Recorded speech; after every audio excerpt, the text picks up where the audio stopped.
नागपूर नगरीला. धम्म पुरुष झाले भीमराव धम्म दिनांना दिला. तिथेच त्याने मान तुकविली गुरु गौतमा पुढे. फक्त पायदळ सेना होती माझ्या गावात. मित्र, भित्रे सर खास नागपूरचे आमचे भित्रेताई सुद्धा नागपूरची संख्या जास्त दिसू लागली. कोरागडे साहेब तुम्ही आल्यामुळे जास्त नागपूरची संख्या आहे. पुढचा शेर फार महत्वाचा आहे. तो आपल्याला जागवणारा शेर आहे. कायद्याची चौकट, कारण हे तर सगळे पायदळ लढे होते बाबासाहेबांनी उभे केलेले पाय चालून. आता परिस्थिती कशी आहे? कायद्याची चौकट दिधली दिला माल खजिना. भीम कृपेने समाज सारा वैभवाने दुप्पट. कायद्याची चौकट दिधली दिला माल खजिना. भीम कृपेने समाज सारा वैभवाने दुना. तरी माझ्या भीमापरी रक्त उसळेना पुन्हा. भीम माझ्यातला मीच केला उन्हा. दोष देऊ पुन्हा सांगा दोष देऊ पुन्हा. हा लढा संपवला. लढा म्हणजे मारामारा नाही करायचा.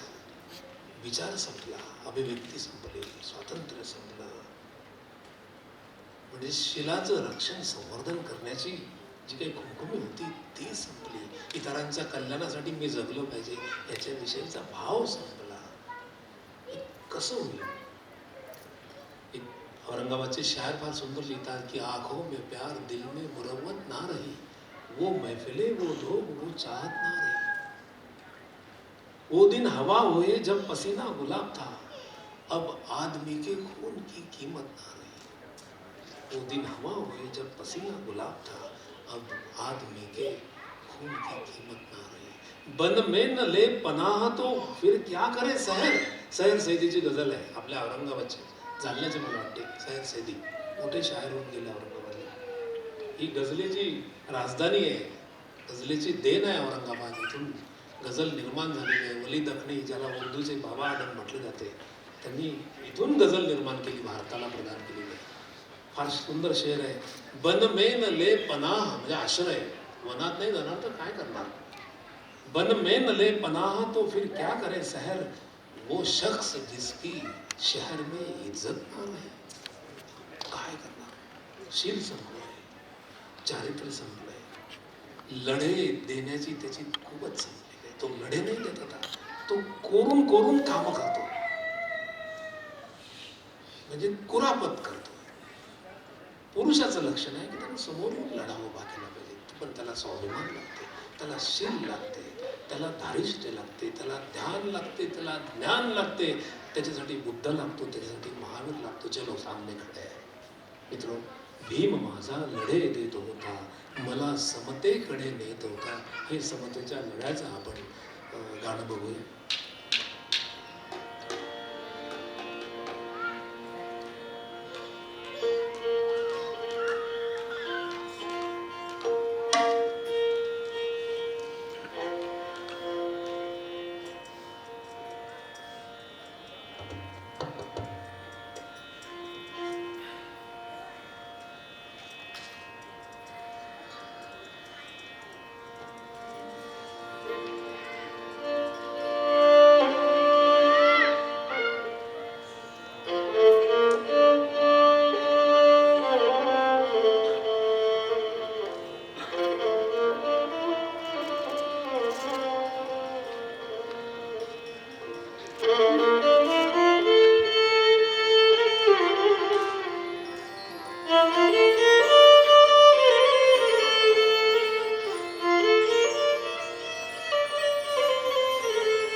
चार पदरास बांधून दोरी, त्यात भरली सुखाची शिदोरी. तोच वाटा मला येत होता, मला समतेकडे नेत होता. ही शिदोरी, त्यातला वाटा, बाबासाहेब हे सगळं आपल्यासाठी आणत होते. चार पदरास बांधून दोरी, त्यात भरली सुखाची शिदोरी. तोच वाटा मला येत होता, मला समतेकडे नेत होता. मित्रो, एक पोवाडा घ्यायचा आहे आज, लोकशाहीचा पोवाडा. म्हणजे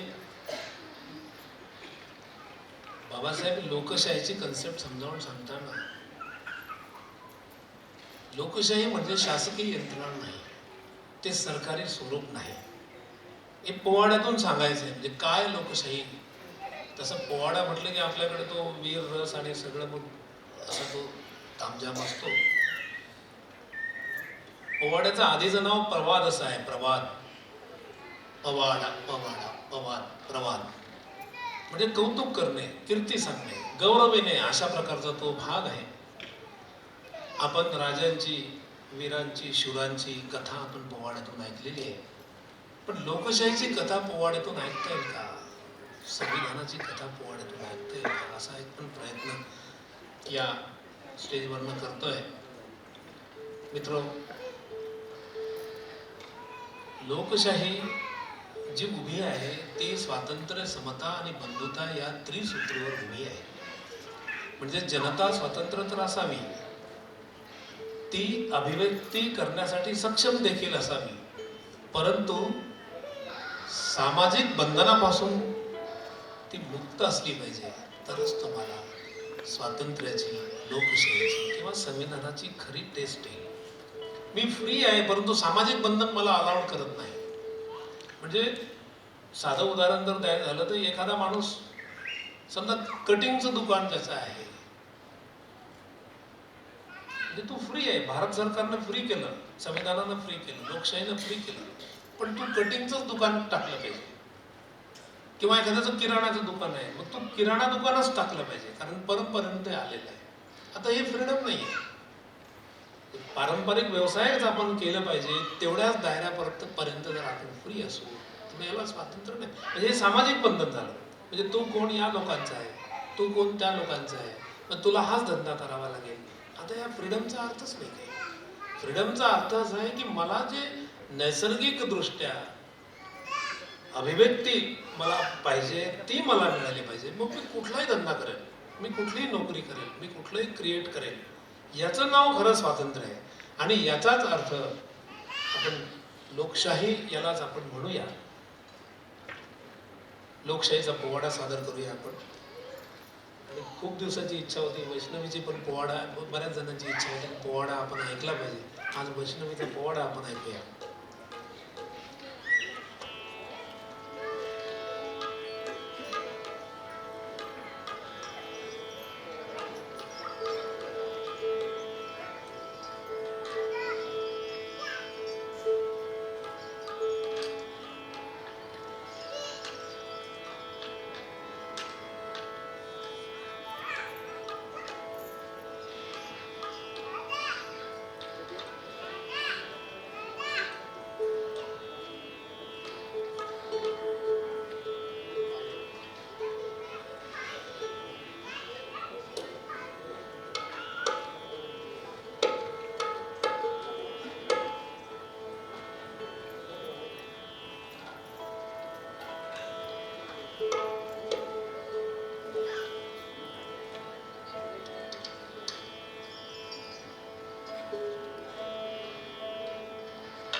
वाद्यांची लावालावी चालली, ही लावालावी चांगली झालं तर सगळं चांगलं होते, बाकीच्या लावालाव्या चांगल्या झालं तर बिघडते सगळं. वाद्यांची लावालावी चांगली झाली पाहिजे.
लोकशाहीचं येणं म्हणजे ब्रिटिशशाहीचं जाणं. आणि हा क्षण अत्यंत महत्त्वाचा आहे. महत्त्वाचा आहे हा सण दिवाळीपेक्षा आणि होळीपेक्षाही. म्हणून आपण सर्वांनी, प्रत्येक भारतीयांनी, भारतातील प्रत्येक नागरिकाने लोकशाहीचं सेलिब्रेशन केलं पाहिजे. चला तर लोकशाहीचं सेलिब्रेशन करूया. जनिमनी आनंद झाला,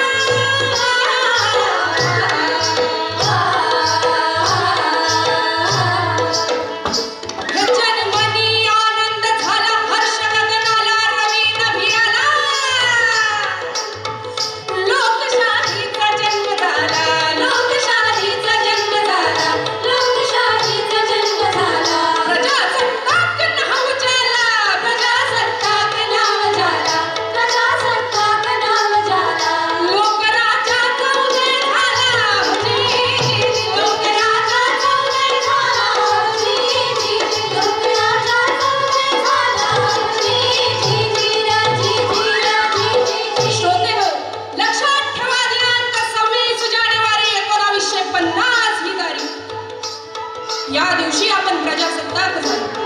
या दिवशी आपण लोकशाहीचं आगमन आपल्या देशामध्ये. काय म्हणजे लोकशाही? चला तर तपासून बघूया काय म्हणजे लोकशाही. नेमकं म्हणतात कशाला लोकशाही? अनेक लोकांनी अनेक पद्धतीने लोकशाहीच्या व्याख्या केल्या. अनेक विद्वानांनी, अनेक विचारवंतांनी लोकशाहीच्या व्याख्या केल्या. अमेरिकेचे माजी राष्ट्राध्यक्ष अब्राहम लिंकन काय म्हणतात लोकशाहीबद्दल? The government by the people. म्हणजे काय?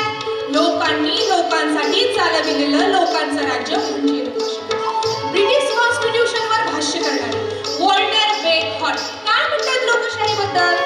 चर्चेतून चालणारं शासन म्हणजे लोकशाही. अहो पण चर्चा तर वेड्यामध्ये होऊ शकते ना. अगदी बरोबर, चर्चा ही वेड्यांमध्ये होऊ शकते आणि हल्ली तेच चाललंय.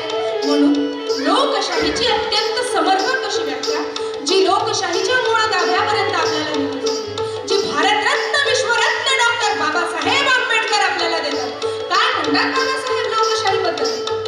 सामाजिक आणि आर्थिक स्थित्यंतर रक्तपाताविना घडून येणाऱ्या समाज व्यवस्थेस मी लोकशाही म्हणतो.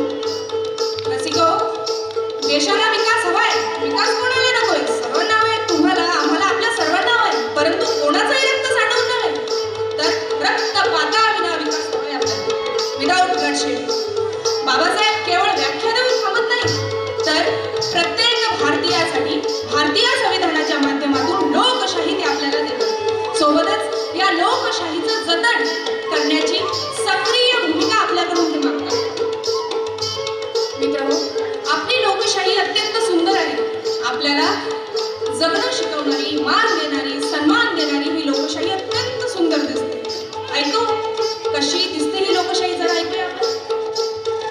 स्वातंत्र्याचा समानतेचा अलंकार गांधीजी, अलंकार गांधीजी, अलंकार गांधीजी. बंधुत्वाची तिच्याच खाली शोभत सेनानी, तिच्याच खाली शोभत सेनानी. वज्रासमची कठोर दिसते धीरजची वाणी, खरोखर धीरजची वाणी, खरोखर धीरजची वाणी. करुणेचा पाझर, करुणेचा पाझर जसे की नितळ गोड पाणी. जिर हो जिर, जिर जी, जिर हो जिर, जिर जी. ज्ञाननिधीचे बोल बोलते मधुरजीची वाणी, खरोखर मधुरजीची वाणी, खरोखर मधुरजीची वाणी. धर्मनिरपेक्षता नांदते जिच्या मनी ठाणी. जिर जिर, जिर जी, जिर हो जिर, जिर जी. प्रिय श्रोतेहो, लोकशाहीचं वर्णन आपण ऐकलंय. लोकशाहीची ब्युटी आपण अनुभवलेली आहे. स्वातंत्र्याचा अलंकार ती आलेली आहे. बंधुत्वाची लाली तिच्या गालावर आहे. वज्रापेक्षाही कठोर असून सुद्धा धीर तिच्या वाणीतून प्रकट होतोय. काय देते लोकशाही आपल्याला? लोकशाही आपल्याला देते समान मानवी हक्क, डायरेक्टिव्ह प्रिन्सिपल्स, राज्य संबंध या सर्वांची वीण आपल्याला लोकशाहीमध्ये पाहायला मिळते. आणि म्हणूनच लोकशाहीचं जतन करणं हे प्रत्येक नागरिकाचं, भारतातील प्रत्येक नागरिकाचं आद्य कर्तव्य आहे. आपल्याला जर लोकशाहीचं आपल्या आचरणातून जतन करायचं असेल तर आपल्याला काय करावं लागेल? माणसाने माणसाशी माणसासारखे राहा, माणसाने माणसाशी माणसासारखे रहा, माणसाने माणसाशी बंधुत्वाने राहा, माणसाने माणसाशी बंधुत्वाने रहा, माणसाने माणसाशी न्यायाने राहा, माणसाने माणसाशी न्यायाने रहा, माणसाने माणसाशी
आई पोवाडा आवडला का? आता बरोबर पोवाड्याला आला. खूप छान. वैष्णवीची आई आहे का सभागृहामध्ये? आहे. चांगला आवाज आहे. वैष्णवी परत वाढावी, फक्त गाणं करण्यासाठी त्या आईला घेऊन. आई आणि वैष्णवी फक्त गाण्यासाठी आलेली आहे. आपलं सर्वांचं प्रेम, आपले आशीर्वाद तिच्या पाठीशी असले पाहिजेत. कारण हा म्हणजे तैकिक साहेब तर खूपच तिच्या आवाजाचे म्हणजे फॅन आहेत. असे अनेक लोक आहेत की जे, आमचा भैया छोटा सुद्धा ते वैष्णवीचा आवाज वेगळाच आहे. एक स्पेशल क्वालिटी आवाजाची वैष्णवीला आहे. संगीतामध्ये खूप मोठं करिअर तिनं करावं यासाठी आपणा सर्वांच्या शुभेच्छा तिच्यासोबत आहेत. अशी देशाची सेवा करावी. मित्र, एकतेला पर्याय नाही. एकतेशिवाय सुख नाही, आनंद नाही, गती आणि प्रगती देखील नाही. परंतु एकता म्हणजे माणसांची गर्दी सुद्धा नाही, ही बघ्यांची भीड पण नाही. हे पण लक्षात घ्या. कधी माणसं एक येतात परंतु घडत काहीच नाही. घडलं तर म्हणजे सगळं विध्वंसच घडतो. म्हणून ही बघ्यांची भीड नाही. मग कशी आहे एकता? सुखा संघस्स सामग्री समगानन तपोसुख. ती संघाच्या तपाची परिणती आहे. सुखा संघस्स सामग्री समगानन तपोसुखो. आत्ताय हिताय लोकानुकंपाय असं जेव्हा गॅदरिंग होते त्याचं नाव एकता आपण म्हणूया. समस्त कल्याणकारी कार्यासाठी एकजूट झालेला समाज म्हणजे एकता. मित्र, बहुजन हिताय बहुजन सुखाय या घोषाचा उद्घोष करण्यासाठी जमलेला समुदाय म्हणजे एकता. ही एकतेची व्याख्या लक्षात घ्या. कोणीही एकता, कशालाही एकता नाही म्हणत आपण. म्हणून गर्दी, भीड वगैरे शब्द आलेले. भीड़ में ऐसे कि कोई ज्ञान की बातें करे. हा सुंदर शेर आठवला मला. भीड़ में ऐसे कि कोई ज्ञान की बातें करे, जैसे कि पत्थर के बूतों में कोई जान की बातें करे. पत्थर के बूतों में कोई जान की बातें करे. गर्दीमध्ये घडते काय आपण पण, पत्थर के बूतों में कोई जान की बातें करे. असं नाही चालणार. मग समस्त समाजाच्या कल्याणासाठी तुमच्या मनामध्ये एकीकृत भाव जेव्हा निर्माण होते त्याचा रिझल्ट म्हणजे एकता आपण असं म्हणूया. म्हणूनच ही एकता वेलींसारखी नाजूक आहे, फुलांसारखी कोमल आहे. एकतेला जपावं लागते, तिचं संवर्धन करावं लागते, तिला सांभाळावं लागते. आपण वेलीला जसं आपण टेकू देतो ना, बागोळ लावतो ना, वेलीला चढण्यासाठी जसं आपण आधार देतो, एकतेला निर्माण होण्यासाठी सुद्धा तिचं रक्षण करण्यासाठी सुद्धा तुमच्या माझ्या प्रेमळ हाताची तिला गरज आहे. फार सुंदर वर्णन वामन दादा करतात. भारतीय संविधानामध्ये अंतर्निहित असलेली एकता कशी आहे, कुठे तिला सांभाळायला पाहिजे, कसं जतन करायला पाहिजे. भीमाच्या फुलबागेची सुगंधी मी लता आहे. बघा तुम्ही वर्णन काय आहे. कुठून आली ही एकता? भीमाच्या फुलबागेची सुगंधी मी लता आहे, अरे मी एकता आहे, अरे मी एकता आहे. भीमाने या गळी माझ्या मणी हे बांधले होते. वर्णन बघा, काव्य बघा तुम्ही. सॅल्यूट वामन दादांना. काय लिहितंय? भीमाने या गळी माझ्या मणी हे बांधले होते, तयासाठी घरी या, तयापाशी घरी आम्ही सुखाने नांदले होते. पिलांची या भीमाच्या या रमाई मी स्वतः आहे, अरे मी एकता आहे, अरे मी एकता आहे. किती सुंदर वर्णन एकतेचं केलेलं आहे. फार सुंदर गीत आपण घेऊया.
कुणी गावी कहाणी ही उडाले बोलके पंछी, गनिमांच्या गटा माझी मिळाली फौज वामनची.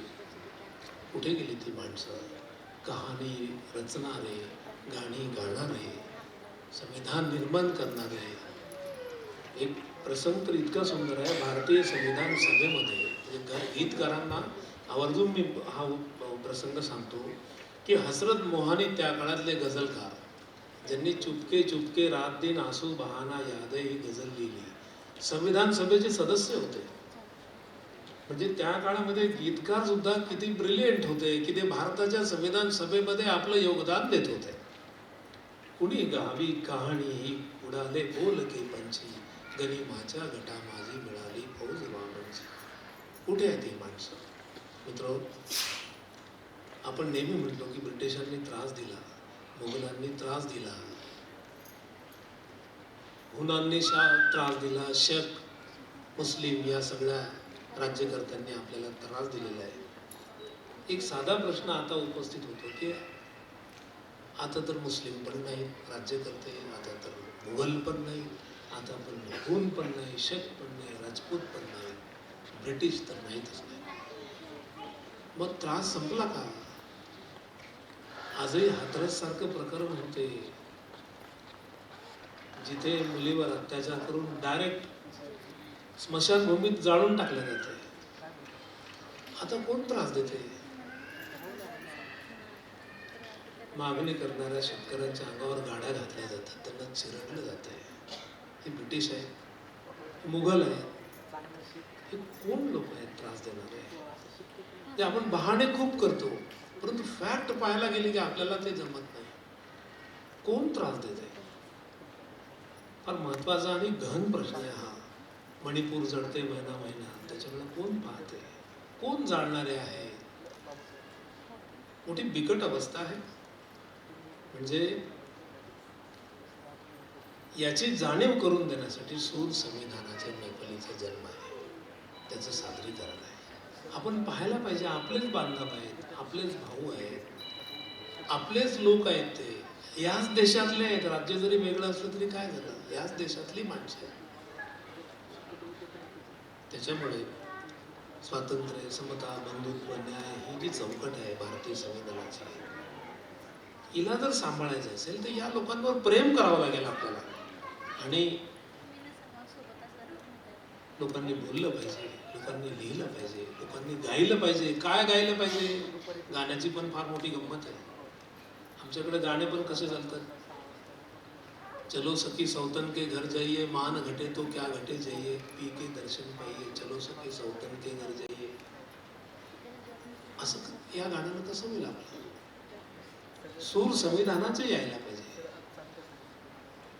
बुद्धाची करुणा यायला पाहिजे, महावीरांची अहिंसा यायला पाहिजे, गुरु नानकांची गुरुबाणी यायला पाहिजे, ज्ञानेश्वराचं तप यायला पाहिजे. आम्हाला झोड मामा बसलेले आहेत, आमच्या साहेबांची सारथी आहे. फार सुंदर, मला खूप आधी त्याच्यानंतर 3-4 मैफली झाल्या, मला लक्षातच येत नाही. आज झोड मामा समोर दिसतात. आषाढी एकादशीचा प्रसंग होता तैकिक साहेब, आणि लोक दर्शनाला चालले होते इकडे तिकडे. म्हटलं झोड मामा तुम्ही दर्शनाला नाही गेलात कुठे? म्हटलं मी रोज विठ्ठलाचं दर्शन घेतो, विठ्ठल रखुमायचं. मला रोज या विठ्ठल रखुमायचं, कदम साहेबांचं आईचं दर्शन होते. मला काय कुठे जायचं गरज नाही. काय भक्ती असेल, काय श्रद्धा असेल. मित्र, हा भाव जर आपल्या सगळ्यांच्या मनामध्ये, ही करुणा जर सगळ्यांच्या मनामध्ये उत्पन्न झाली तर आपल्या देशाला कोणी काहीच नाही करू शकणार. कोण कशाला काय करेल? पण मेन प्रश्न जो आहे ना की आपल्यामध्ये तो स्त्राव निर्माण होतो का, तो भाव निर्माण होतो का, ती करुणा निर्माण होते का? हा फार महत्वाचा प्रश्न. आपण आपल्या भावात आज भाऊ राहील का कुणी, भावाचा भार भाऊ वाहील का कुणी, तो भार वाहणारा कोटींचा तात होता, हा भार बालकांचा वाहील का कोणी. अशी अवस्था आहे. थोडं विंडो ओपन करून बघा दुसऱ्यांच्याकडे काय चाललंय. आणि गायकांनी तर फार मोठी गोष्ट लक्षात ठेवायला पाहिजे. वामनदादा खूप सुंदर लिहितात, धरती के कोने कोने में गीत आजादी के बोने में एक नई क्रांति होने में सारी हलचल देंगे, नया बल देंगे, नया बल देंगे, सारा बल ना दे सके तो एक नया पल देंगे. असा जर कलावंत निर्माण झाला तर हा देश सुरक्षित राहील, या देशाची घटना सुरक्षित राहील, या देशाची लोकशाही सुरक्षित राहील. नाही तर असं समजू नका. मी मागं उदाहरण सांगितलं होतं की जहाजाच्या एका कंपार्टमेंटमध्ये आपण सुरक्षित आहे, छिद्र दुसऱ्या कंपार्टमेंटमध्ये पडलं. शेजारचा माणूस म्हणतो माझ्या कंपार्टमेंटमध्ये छिद्र नाही पडलं त्याच्यामुळे मला चिंता नाही. त्याला हे माहीत नाही की तो त्याच जहाजात बसलेला आहे जिथे पाण्याची एंट्री सुरू झालेली. मित्र, विशेषतः महिलांनी तर लक्ष ठेवायला पाहिजे. सतीची प्रथा दारात उभी करू नका, पुन्हा तिची वाट पाहू नका. Be cautious, be conscious, be alert, जागे राहा. असं नाही की चूल बोळक्याचा संसार नाही आहे तुमचा फक्त. हा देश पण तुम्हाला सांभाळायचा आहे. या देशासाठी माणसं तुम्हाला उभे करायचे आहेत. महिलांच्यानं काही होत नाही असं नाही, महिलांमुळेच सगळं होत आहे. म्हणजे कुठल्याच आईला असं वाटत नाही की माझा मुलगा रणांगणावर गेला पाहिजे, माझा मुलगा दंग्यामध्ये गेला पाहिजे. कुठल्याच बहिणीला असं वाटत नाही की माझा भाऊ तिकडे कोणावर बॉम्ब टाकायला गेला पाहिजे. कुठल्याच आईला असं वाटत नाही की माझा लेक तिकडे गेला पाहिजे, तो काहीतरी विध्वंस करून आला पाहिजे. हे सगळं महिलेच्या हातामध्ये आहे. 50% पॉप्युलेशन आहे महिलांची. खूप सावध आणि खूप जागं राहिलं पाहिजे आपण. थोडं इकडे तिकडे काय म्हणतात त्याला असं म्हणजे चूल बोळक्याच्या संसारातून थोडं बाहेर निघा. थोडं बघा माणसांकडे, थोडं देशाकडे बघा. तुमच्या हातामध्ये आहे, तुम्ही करू शकता. नाही तर वामनदादांचा प्रश्न आहे, फार सुंदर गाणं आहे की आता कोण त्रास देते तुम्हाला. ब्रिटिश नाही, मुघल नाही, पोर्तुगीज नाही, आता त्रास द्यायला कोण आहे हा प्रश्न आहे गाण्यातून.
इथे गीत माझे, इथे गीत माझे विचारित आहे. इथे गीत माझे विचारित आहे.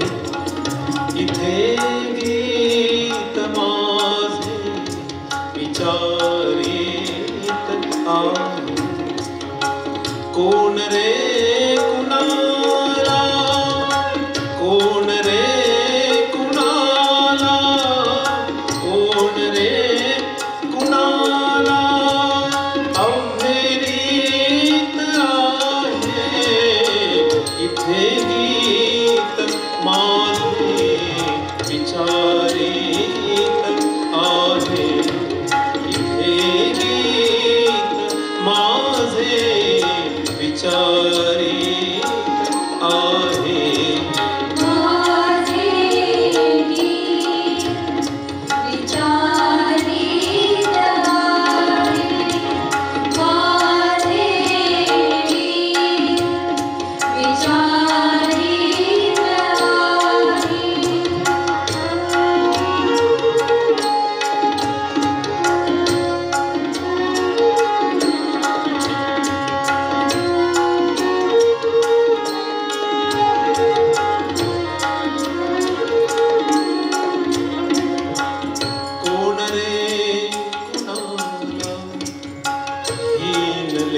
हीन लेखणारे कोण रे कुणाला, हीन लेखणारे कोणत्या जगाची,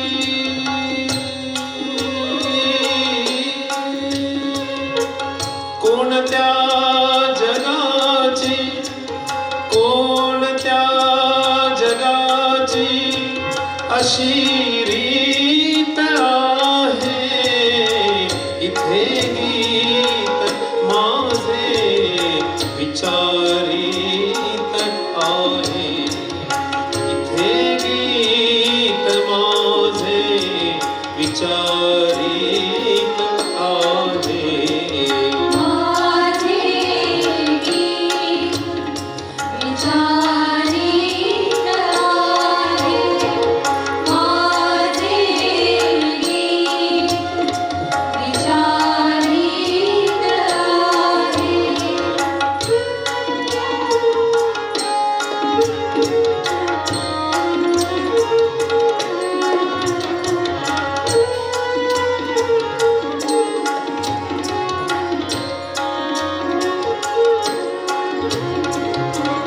वामन उन्हाची सावली करूनी, वामन उन्हाची सावली करूनी, वामन उन्हाची सावली करूनी, खरा झुंजणारा, खरा झुंजणारा तो दलित आहे, इथे गीत माझे विचारित आहे.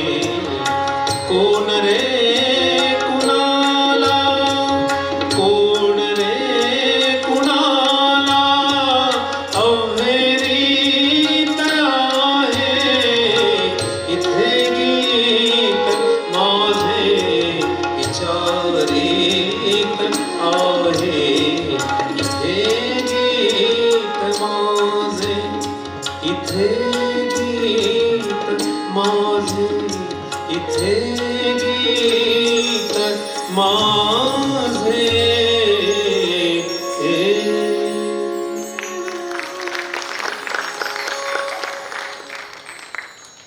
मित्रांनो, हा प्रश्न कलावंतासाठीही महत्त्वाचा आहे आणि सामान्य नागरिकांसाठी आपल्या सर्वांसाठी महत्त्वाचा आहे. इथे गीत माझे विचारित आहे, कोण रे कुणाला अव्हेरीत आहे.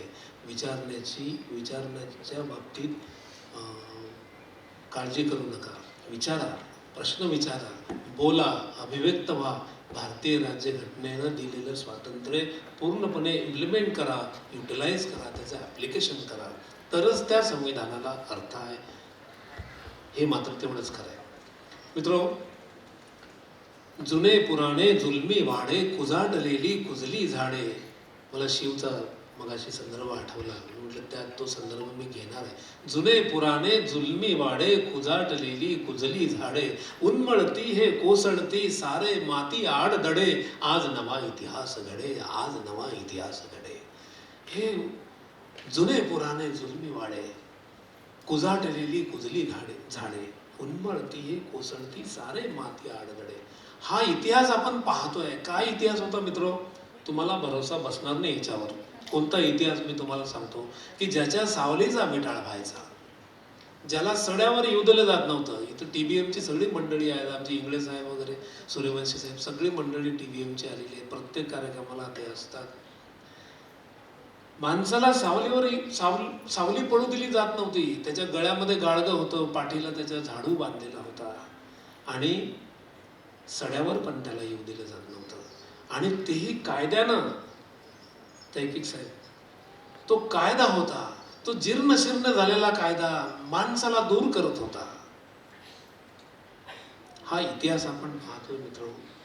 या जीर्ण शीर्ण झालेल्या माणसाला जनावरांपेक्षाही भयंकर ट्रीटमेंट देणारे हे कायदे, ज्याला जो विक्टीम राहिलेला आहे त्या बाबासाहेब नावाच्या महापुरुषांनी बदलले. व्हिक्टीम राहिलेल्या बाबासाहेबांनी. आणि त्याच्या जागी मानवतेला उभारी देणारे मानवी मूल्याचे नवे कायदे दिले.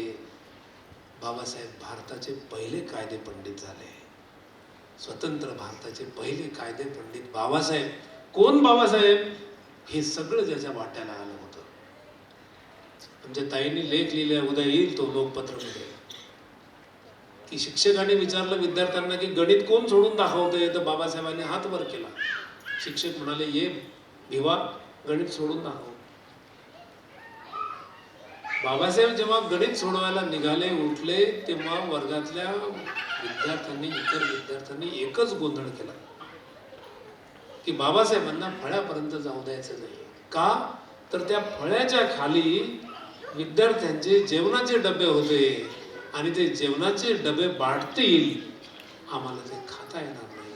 इतका विटाळ ज्या माणसांनी भोगला, इतकं तप ज्या माणसांनी भोगलं, म्हणूनच ते या देशाचे पहिले कायदे मंत्री झाले. देशाचे कायदे त्यांना बनवता आले आणि त्यांच्या कायद्यावर आज देश चालतो.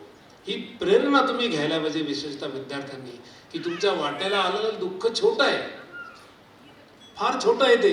या दुःखापुढे आपलं दुःख काहीच मोठं नाहीये. आपण काय सर्दी झाली तरी रडणारे माणसं आहे.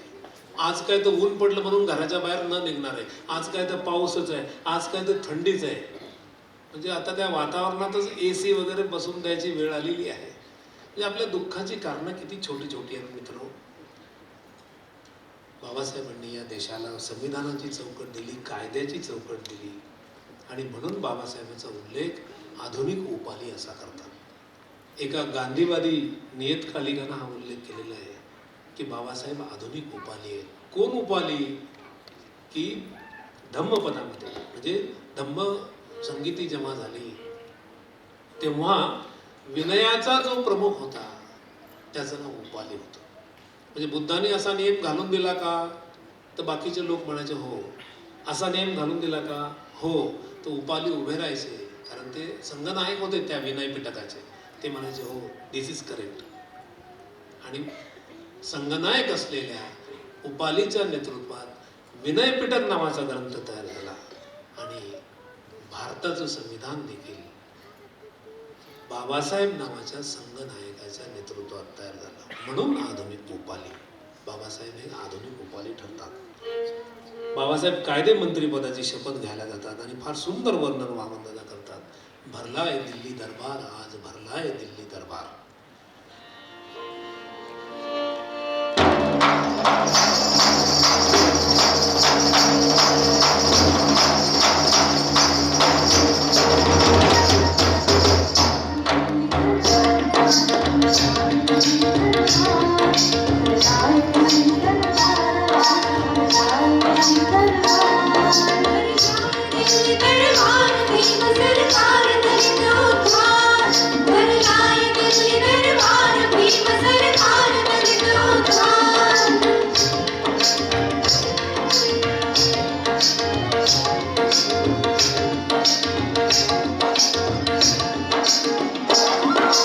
आज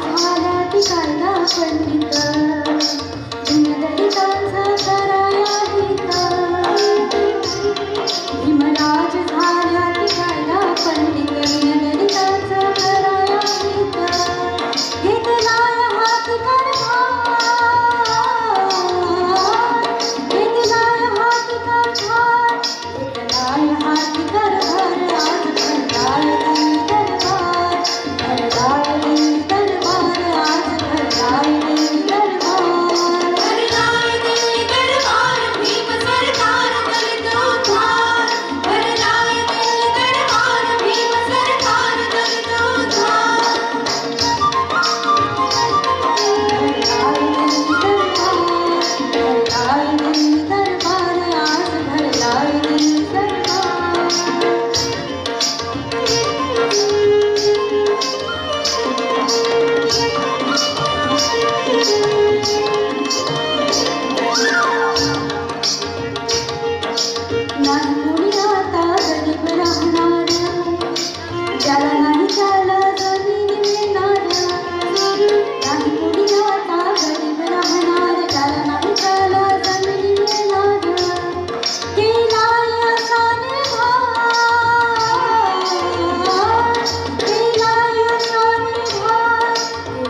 असा निर्धार आज भरलाय दिल्ली दरबार, भरलाय दिल्ली दरबार, आज भरलाय दिल्ली दरबार, भरलाय दिल्ली दरबार, भीम सरकार करीत उद्धार, भरलाय दिल्ली दरबार, भीम सरकार करीत उद्धार, भरलाय दिल्ली दरबार, दिल्ली दरबार, दिल्ली दरबार.